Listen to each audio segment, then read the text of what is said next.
Hi, welcome to this video. I'm going to guide you through how to make a QR code in Canva for free.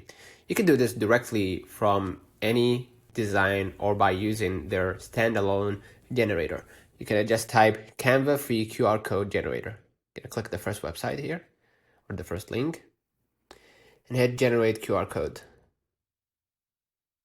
Inside, we're going to connect our account to a platform called Billy, I think. So I'm going to wait for a few moments. I think it's named Billy. Yeah, it goes by Billy.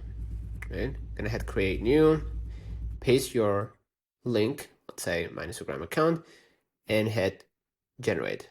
You can create 2 more codes this month.